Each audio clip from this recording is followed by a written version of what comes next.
Welcome to our channel.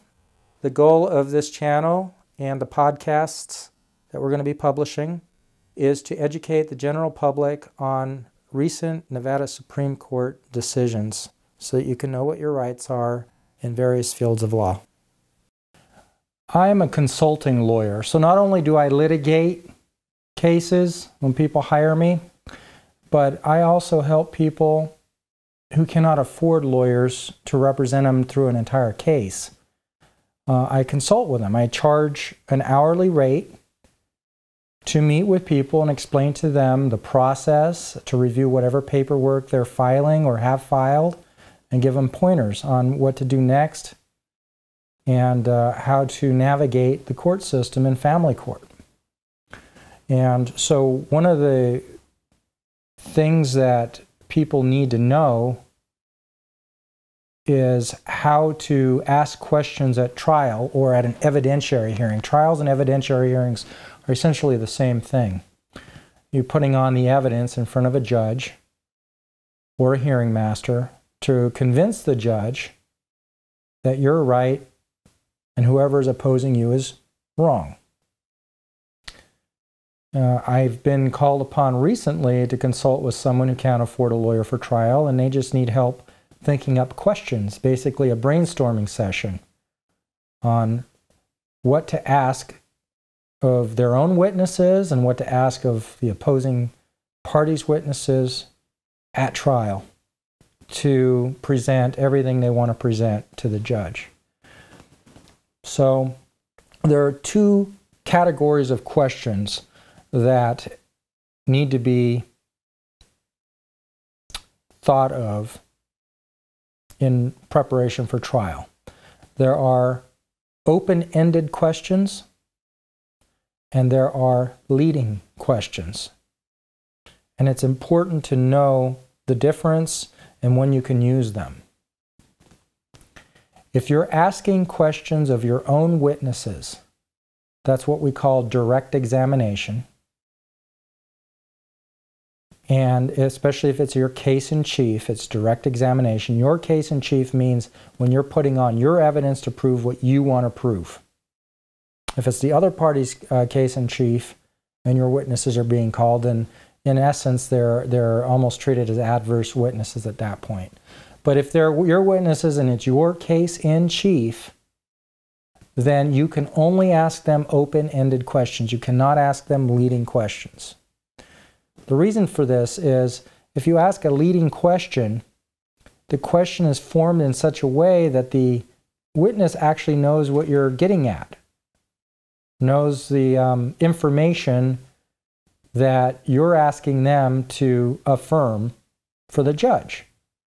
So it's basically like you putting on testimony and your witness is just saying yes to your own testimony. That makes your witness almost useless. And it makes your witness subject to lying very easily for you.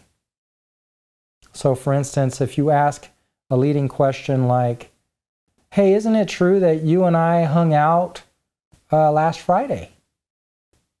Oh, yeah, we hung out last Friday, your witness would say. It could be completely false, but you just gave him the information he needed to corroborate what it is you want corroborated. So if there's a lawyer on the other side, they're going to object and say, leading? You can't lead your own witnesses like that and put the answers in their mouths. You can only ask open-ended questions. So in that example, you could say something more like, do we ever hang out? Do you recall the last time we hung out? Those are somewhat leading, but they're just leading to set up the actual question that you're going to be asking, which is, can you tell us when the last time we hung out was and what happened? And you remember, so open-ended questions you can ask who, what, when, where, why. Why did they do that? Who did that? What happened?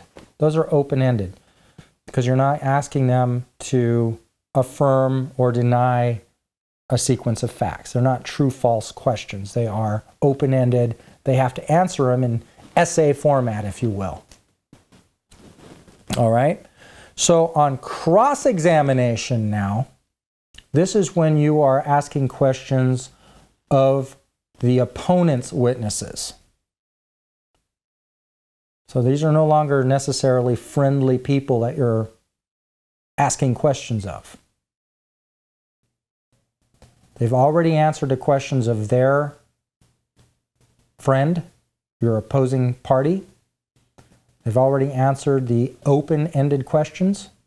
Now on cross-examination of them, you can ask open-ended questions of them if you like, but it's somewhat dangerous because now you're giving them a lot of opportunity to explain away anything that seemed contradictory or inconsistent in their prior testimony.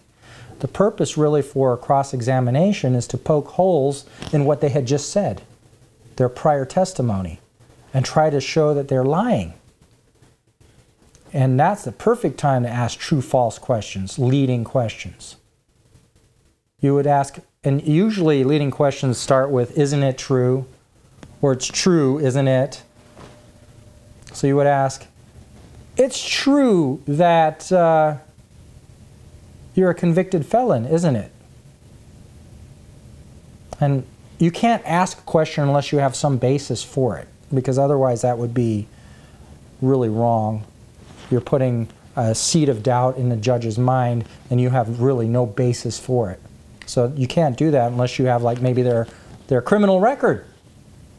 It's true, isn't it, that you are a convicted felon? And if they deny it, well, you have the evidence. Well, you could, if they say no, it's not true, and it's like, okay, Your Honor, may I approach to show this witness this document? And then you show it to him.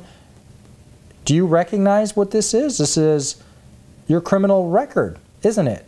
Yes. Well, doesn't it show on there that you were convicted of rape? Yes.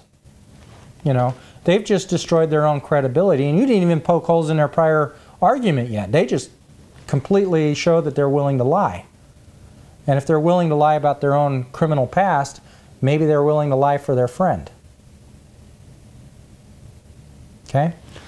But more often, you're going to try to poke holes in what they said by showing that they made a prior inconsistent statement, or showing evidence, like I just showed with the criminal history, evidence that shows that they were lying about something. In a prior video and podcast, I discussed how to impeach witnesses or parties. And this is one of the ways you do it, is on cross-examination with leading questions. It's true, isn't it, that you've never actually spent any time with me. Yet you just got through talking about what a bad parent I am, but you've never seen me interact with the children. Isn't that true? So you've only formulated your opinion of me as a parent because of what your friend there told you. Isn't that true?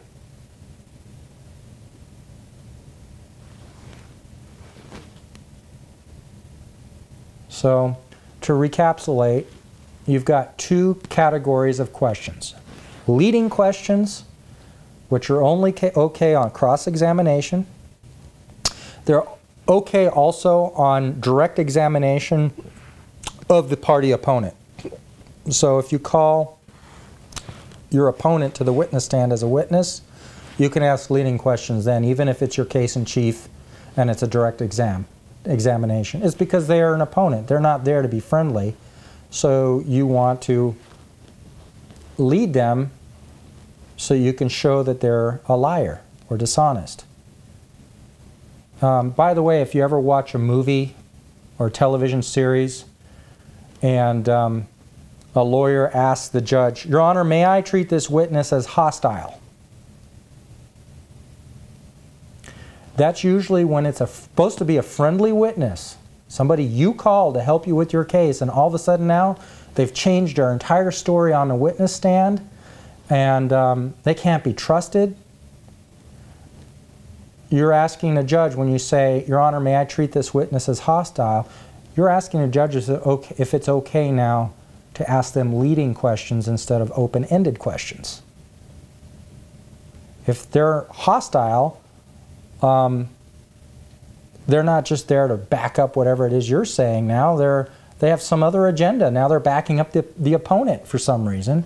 Then you can start asking them leading questions to show they're liars. It's up to the judge whether it's okay to treat them as hostile or not. But now you know what treating a witness like hostile, a witness as hostile is. It's the ability to ask them leading true-false questions because they're no longer a friendly witness.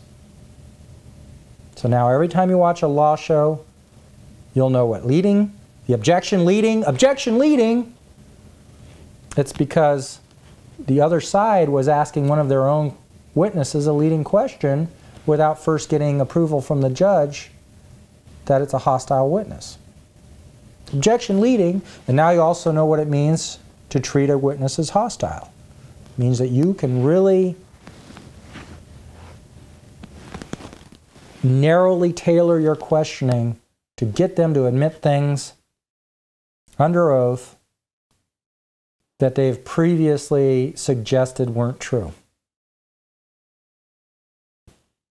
Great way to impeach a witness. And by the way, for impeachment, you can watch my prior video where I discuss what impeachment is.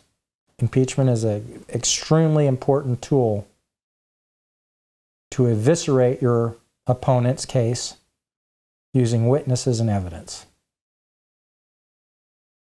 I'm Nevada attorney Anthony Wright. Please subscribe below and leave comments, but remember, comments are not confidential in a public forum.